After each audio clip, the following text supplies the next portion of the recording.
On November 12, 1942, in Richmond, California, a fully constructed cargo ship measuring 441 feet and weighing 28,490 tons waited at the gates of Permanente Metals Corporation's Yard Number 2 to be launched into San Francisco Bay. The vessel had been built in just 4 days, 15 hours and 29 minutes. Traditionally, master shipbuilders took 6 to 8 months to complete a vessel of similar size, a pace unchanged since before the American Revolution. Yet here stood a finished Liberty ship, ready for service. Over 1,000 workers stepped back from the hull of the SS Robert E. Peary. They were not lifelong shipwrights or seasoned craftsmen, but former typists, farmers, homemakers and laborers who had learned to weld only weeks earlier. Before a gathering of dignitaries, journalists, and rival shipyard owners, they had just demonstrated a moment that would redefine industrial production, a transformation in American manufacturing that would resonate for generations. The arithmetic of Allied success was now being calculated not through battlefield tactics, but through output figures that would overturn every maritime belief about how fast ships could be built, how industries could adapt, and what human ingenuity could achieve. The revolution's origins traced back to December 27, 1940, when Henry J. Kaiser signed his first shipbuilding contract. Kaiser had never constructed a ship, never managed a shipyard, and had spent his career building dams and highways across the American West. At age 58, this construction magnate promised the U.S. Maritime Commission he would deliver 30 cargo ships for Britain within 2 years. Established shipbuilders scoffed, calling him a naive interloper. The Todd Bath Iron Works, among America's oldest yards, reluctantly partnered with him, confident their traditional knowledge would offset his lack of experience. None of them yet realized that Kaiser's inexperience would prove his greatest strength. Watching from the crowd that day was William Francis Gibbs, the nation's foremost naval architect, whose firm Gibbs and Cox had designed the Liberty ships using British templates. Gibbs had built more vessels on paper than Kaiser had likely seen in person.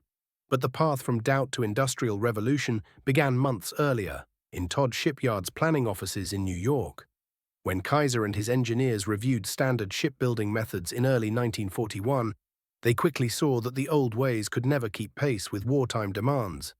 Clay Bedford, Kaiser's chief engineer, had recently toured a Ford Motor Company assembly line in Detroit, observing chassis rolling past workers who attached prefabricated parts in rhythm. Returning to California, Bedford became convinced ships could be produced the same way. Traditional shipbuilders found the comparison ridiculous. The first shock came when Kaiser proposed abandoning riveting altogether.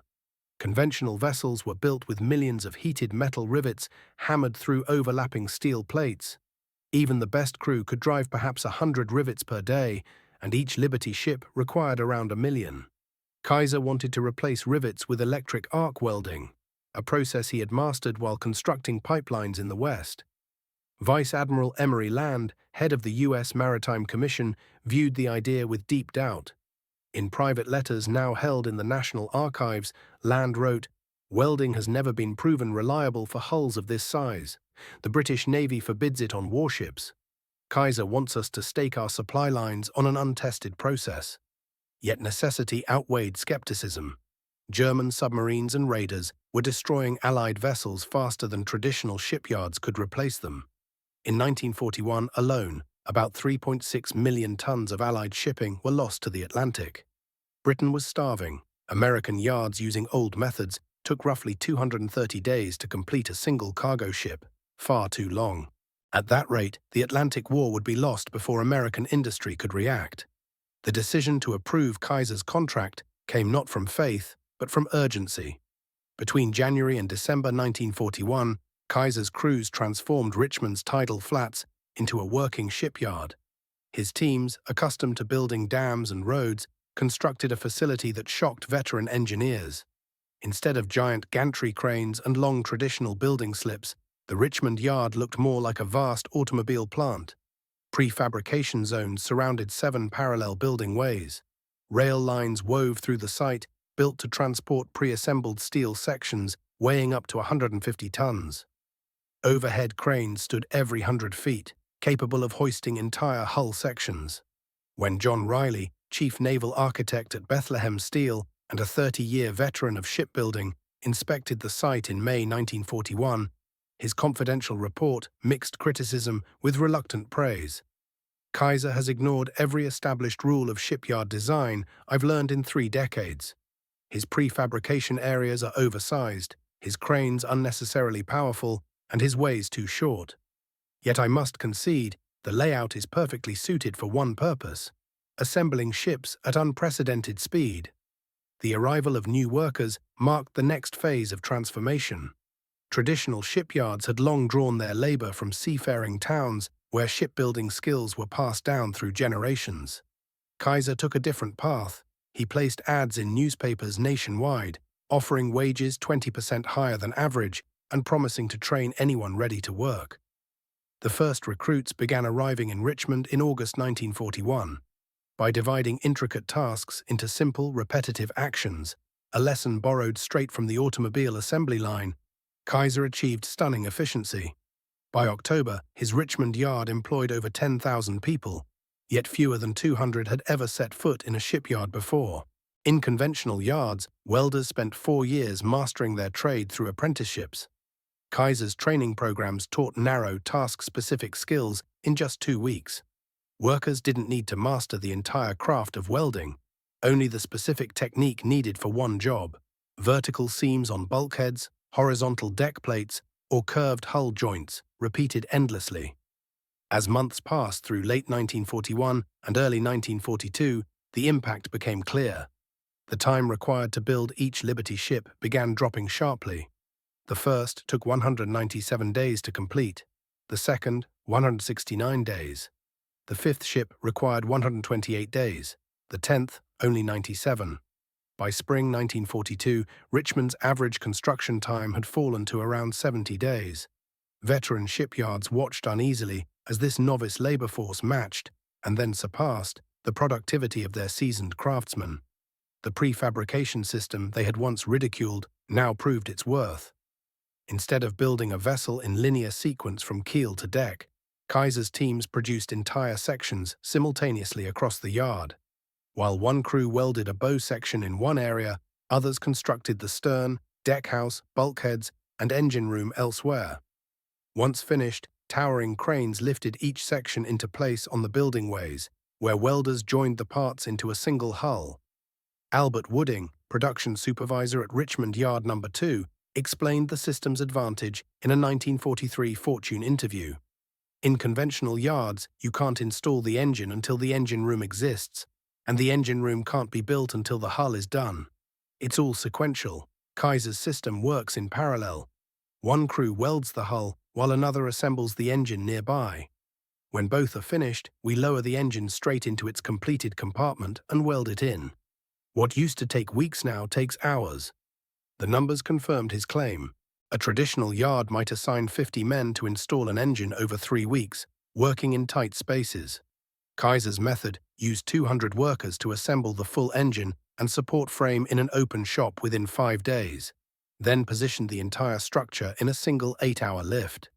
To traditionalists, the most unsettling change was Kaiser's willingness to discard long-held conventions.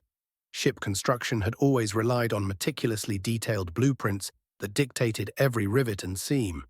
Kaiser used simplified plans that outlined dimensions but left many details to the discretion of crews. Established builders called this reckless. Kaiser called it adaptable. Vice Admiral Howard Vickery, the Maritime Commission's vice chairman and a career naval officer, initially resisted Kaiser's looser standards. His later conversion, recorded in official meeting minutes, revealed how results overruled orthodoxy. In January 1942, I opposed Kaiser's move to reduce drawing detail.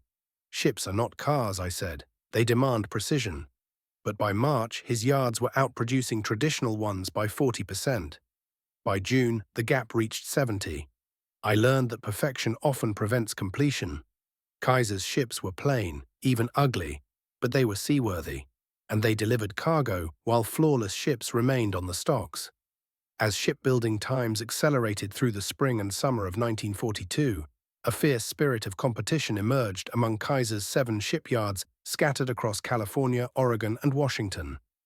Edgar Kaiser, Henry's son and the company's vice president and general manager, coordinated all operations, with special oversight of the three Pacific Northwest yards. In Portland, he directed the Oregon Shipbuilding Corporation, while Clay Bedford managed the Richmond facilities in California. Both men were ambitious, relentless, and determined to outdo one another.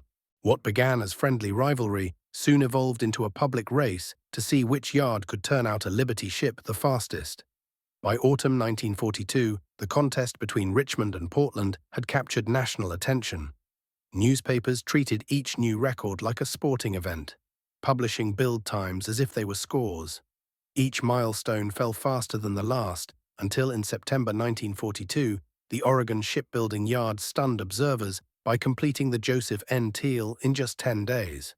Vice Admiral Howard Vickery eventually ordered an end to the race, labeling it a publicity stunt that risked distracting workers from their primary mission. Yet the contest had already achieved Kaiser's deeper goal. Every worker across his shipyards now understood that record-breaking speed was not an anomaly. It was the new standard. The ultimate test came that November. During a visit to Richmond, Vice Admiral Emory Land casually remarked to reporters that while Liberty ship production had improved dramatically, the record times still lagged behind the pace of true mass production in other industries. Clay Bedford overheard the comment and took it personally. He approached Land and proposed that Richmond Yard No. 2 attempt to build an entire Liberty ship, from keel laying to launch, in fewer than 10 days, half the time it had taken to produce the Joseph N. Teal. Land, doubtful but intrigued, approved the challenge on one condition: normal production must not be interrupted.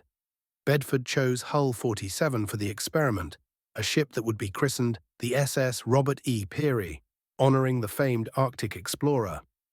At 1 minute past midnight on Sunday, November 8, 1942, the effort began. More than 1,000 workers, organized in around-the-clock shifts, set out to accomplish what no shipyard had ever attempted. The Peary would embody the full maturity of Kaiser's prefabrication system. Every major piece had been built, inspected, and staged before construction even began. The bow, consisting of over 50 individual components, had already been welded and fitted with its anchors, chain lockers, and forward quarters. The stern came fully equipped with the rudder mechanism, propeller shaft, and aft crew spaces. 4 complete cargo holds, immense steel boxes, stood ready to be lifted into position. The 140-ton triple-expansion steam engine, produced by Joshua Hendy Ironworks in Sunnyvale, had been mounted and tested on its foundation before shipment. Where conventional shipbuilders labored upward from the keel over months, Kaiser's team assembled a nearly finished vessel in a matter of days. By the 4th day, the Peary's hull was intact.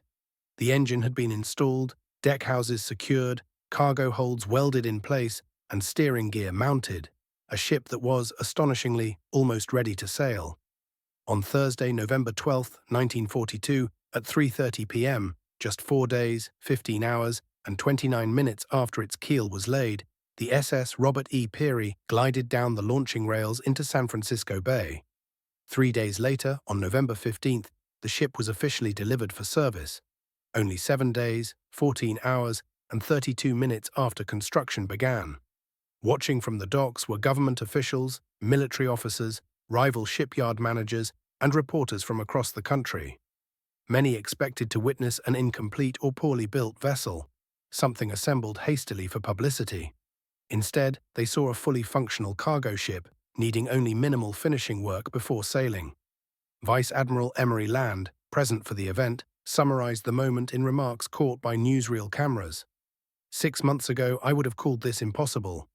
For 3,000 years, shipbuilders believed no vessel could be properly built in 5 days. Henry Kaiser has proved that belief outdated. From now on, every Maritime Commission shipyard will be required to adopt these methods.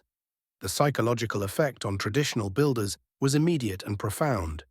Shipyards that had once mocked Kaiser as an overconfident outsider now dispatched engineers to study his operations firsthand. When the president of the New York Shipbuilding Corporation, one of the nation's oldest and most respected yards, visited Richmond in December 1942, his confidential report to his board marked a turning point in industrial thinking. Kaiser accomplished what our industry long deemed impossible by refusing to accept its own constraints. He treated shipbuilding not as an inherited craft, but as an engineering process. He simplified what we tried to perfect, standardized what we insisted on tailoring, and trained unskilled laborers where we relied on generational expertise. The outcome: ships produced in 1/10 the time and at 2/3 the cost. We must either adopt his methods or be left behind. By early 1943, Kaiser's philosophy had reshaped the entire U.S. maritime industry. 18 shipyards nationwide now built Liberty ships using prefabricated sections and welded construction. The average build time, once 230 days, had dropped to just 42 by mid-year. The United States was launching 3 Liberty ships every day, producing more tonnage than German submarines could sink. Yet the most disruptive change lay not in the technology, but in the people. Tens of thousands of women, minorities, and previously unskilled laborers had entered the yards, overturning centuries of exclusivity within the shipbuilding trades. At peak production in 1944, Kaiser's 7 shipyards employed roughly 196,000 workers. More than 40,000 were women, a striking proportion for the time.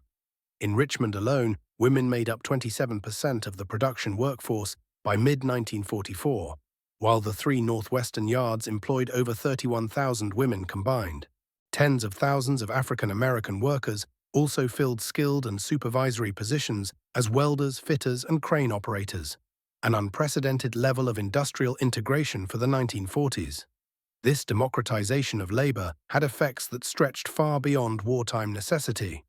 Kaiser's yards had proven that complex manufacturing no longer depended on hereditary craft guilds. It could be achieved through systematic training, organization, and confidence in ordinary workers. Christmas 1943 offered another glimpse into Kaiser's new industrial culture. While traditional shipyards closed for holiday breaks, Kaiser's remained operational. Yet instead of mandating work, management celebrated its workforce. At Richmond, cafeterias served free Christmas dinners of turkey, ham, and full trimmings to employees on shift. Local churches sent choirs to sing carols, and the Richmond Municipal Band performed festive music. Henry Kaiser himself toured the yards that day, shaking hands and personally thanking men and women on the lines for their contributions. By mid-1944, Kaiser's shipyards had produced more than 800 Liberty ships, but his influence extended nationwide. The 18 American yards building Liberty ships had together launched about 2,400 vessels, and from 1944 onward, the new Victory-class ships, faster and larger successors, were constructed using the same prefabrication and welding principles. Between 1941 and 1945, American shipyards produced over 5,500 vessels, totaling roughly 53 million tons of shipping, a scale of output unmatched in history. Commander Joseph Kenworthy of the Royal Navy, serving with the British Admiralty delegation in Washington, described the phenomenon in reports later declassified in the 1980s. The United States is producing merchant tonnage at a rate surpassing the rest of the world combined. Kaiser alone delivers more monthly tonnage than all British yards together. His methods may seem crude to Admiralty eyes, and his ships are far from elegant, but they float, they haul cargo, and there are thousands of them. The Royal Navy may build the finest ships on Earth, each taking years, while the Americans build adequate ones in weeks. Yet thousands of adequate ships defeat dozens of perfect ones. Perhaps the most extraordinary legacy of Kaiser's shipbuilding revolution emerged not during the war, but after it ended. Conventional economists predicted that the wartime shipbuilding surge would collapse once peace returned, leaving tens of thousands jobless and vast industrial complexes deserted. In part, those forecasts came true. Liberty ship production officially ceased in September 1945, and by December, Kaiser's workforce had dwindled from 200,000 to fewer than 20,000. The once bustling Richmond shipyards, which had employed over 100,000 men and women at their height, stood silent and largely vacant by the spring of 1946. Yet while the physical output slowed, the intellectual and technical breakthroughs of the wartime years endured. The methods developed under Kaiser, modular construction, electric arc welding, and parallel assembly, became the blueprint for modern shipbuilding around the world. When Japan and South Korea began rebuilding their industrial bases in the 1950s and 1960s, their engineers studied Kaiser's Liberty ship program closely. The immense shipyards that later arose in Ulsan, South Korea, and Nagasaki, Japan, future giants of global maritime construction, were direct inheritors of the systems first perfected at Richmond. The concept of manufacturing ships the way automobiles were built, in sections by large teams of trained workers rather than small crews of master craftsmen, had become the foundation of post-war shipbuilding. John Bunker, professor of maritime history at the State University of New York Maritime College, captured Kaiser's enduring influence in his definitive 1972 study. Kaiser entered the shipbuilding world as a complete outsider, unbound by maritime customs, uninfluenced by tradition, and willing to apply industrial methods the old guard dismissed as inappropriate. Within 36 months, he produced more ships than had been built in the United States during the preceding century. More significantly, he permanently transformed the philosophy of ship construction. Modular fabrication, prefabricated components, and welded assembly, all born in Kaiser's Liberty shipyards, have since become global standards. Whether constructing container vessels in Korea, oil tankers in Japan, or luxury liners in Europe, every modern shipyard builds upon the principles Kaiser proved possible. The sheer scale of Kaiser's achievement can best be understood through its statistics. Between 1941 and 1945, American yards produced 2,710 Liberty ships, an average of nearly 2 per day at peak output. Of that total, Kaiser's 7 shipyards accounted for 1,490 vessels, or roughly 27% of all U.S. wartime merchant ships commissioned by the Maritime Commission. The reduction in build time was equally dramatic, from an average of 230 days for the early Liberty ships in 1941 to just 42 days by 1943, culminating in the record-setting Robert E. Peary, completed in only 4 days and 15 hours. Labor productivity advanced just as spectacularly. The first Liberty ships consumed approximately 1.1 million worker hours each. By 1943, that figure had dropped to around 486,000 hours, with the most efficient facilities, Richmond Yards 2 and 3, completing vessels in as few as 350,000 worker hours. Round-the-clock, 3-shift operations and the near-total adoption of prefabrication techniques had transformed shipbuilding into a discipline of speed and precision. Cost reductions kept pace with the astonishing speed improvements.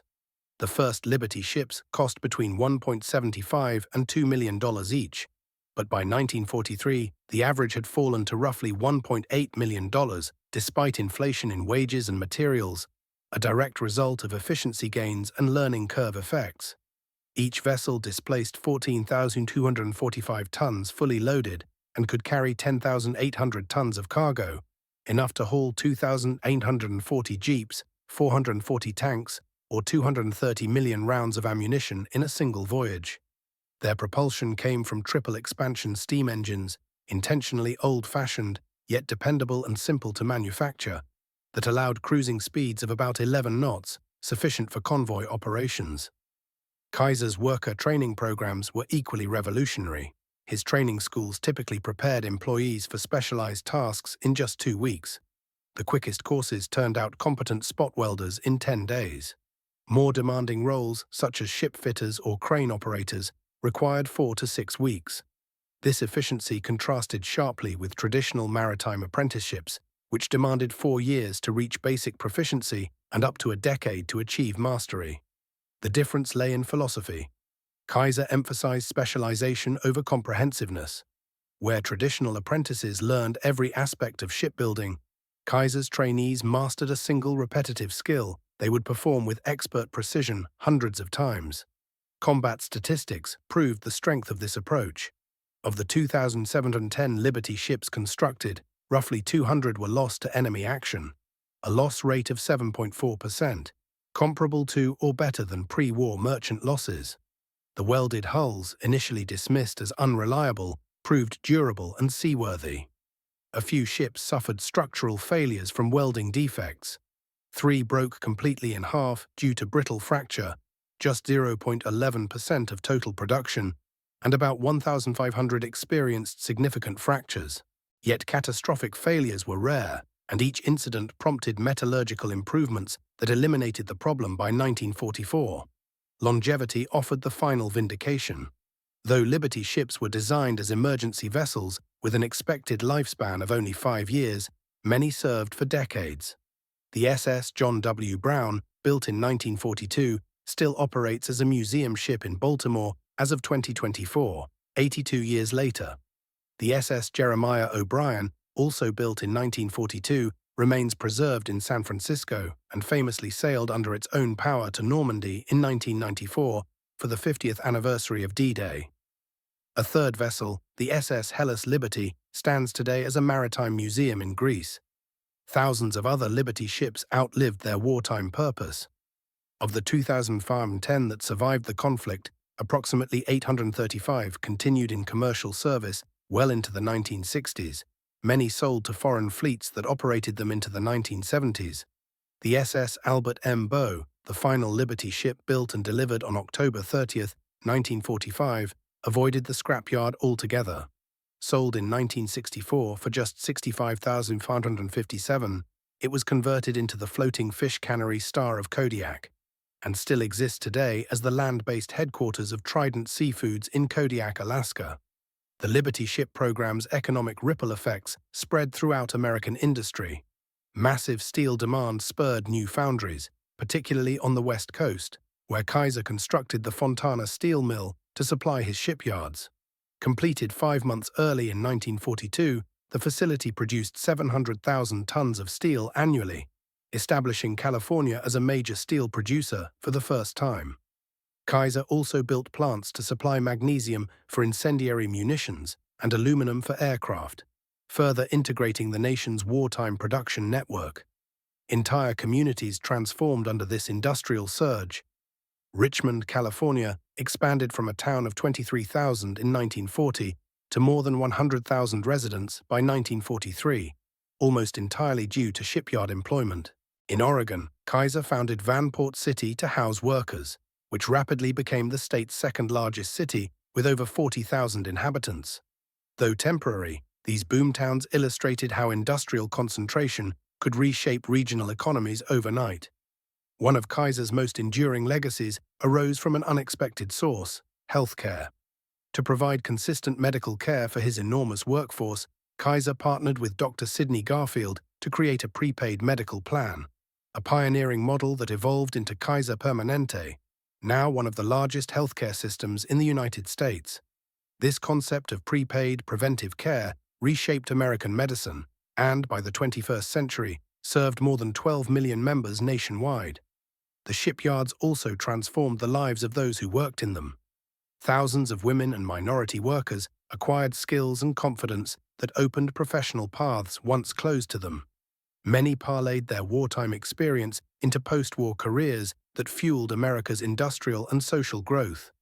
Technological innovations from the Liberty ship era spread across sectors far beyond shipbuilding. Welding techniques refined during wartime became standard in steel frame architecture, oil refineries, and pressure vessel manufacturing. Prefabrication methods influenced housing construction, bridge building, and factory design. Kaiser's organizational principles, parallel production, simplified documentation, and rapid, targeted training, evolved into foundational doctrines in operations management and industrial engineering education. Harvard Business School's Michael Porter, in a 1985 study of American competitiveness, highlighted the Liberty ship program as a defining model of rapid capability building. Kaiser demonstrated that industrial capacity is not a static asset, but a construct that can be created swiftly when necessity demands. The United States entered World War II with limited merchant shipbuilding experience, yet within 2 years produced more tonnage than the rest of the world combined.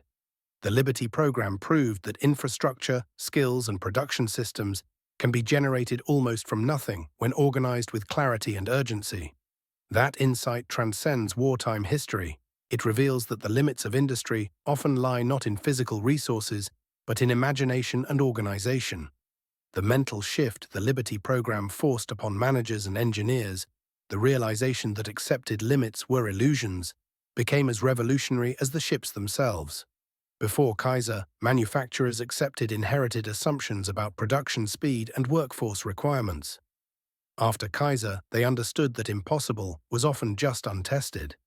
The Liberty ship story ultimately embodies a universal truth about human capability and innovation. While the ships themselves were vital to Allied victory, their true significance lay in what their creation proved: that ordinary people, properly trained and organized, can achieve extraordinary feats.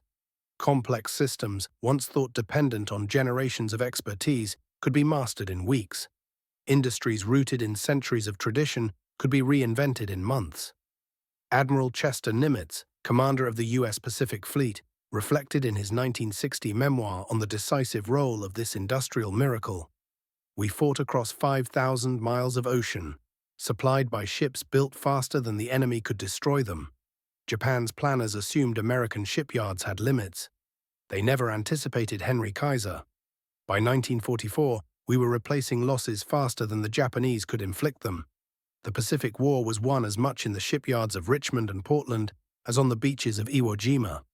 In the end, Kaiser's greatest legacy was not the 1,090 vessels his yards produced, but the transformation of human belief in what industry could accomplish. The Robert E. Peary, completed in less than 5 days, stood as a physical refutation of every old assumption. The same experts who dismissed Kaiser in 1940 spent decades afterward emulating his methods. The men and women who learned to weld and fit steel in those wartime years carried forward the spirit of possibility that rebuilt post-war America. The Liberty ship program remains one of history's clearest demonstrations that revolutions arise from questioning tradition. It showed that progress demands challenging accepted limits, that ordinary people can accomplish extraordinary things when systems empower them to try, and that impossible is merely a problem awaiting redefinition. Though most Liberty ships are gone, scrapped, sunk, or retired, the revolution they represented endures in every modern shipyard, in every factory that relies on prefabrication, and in every training program that favors swift mastery over slow apprenticeship. Henry Kaiser's true monument is not made of steel, but of an enduring idea: that innovation begins where convention ends, and that belief in human potential is the most powerful tool of all.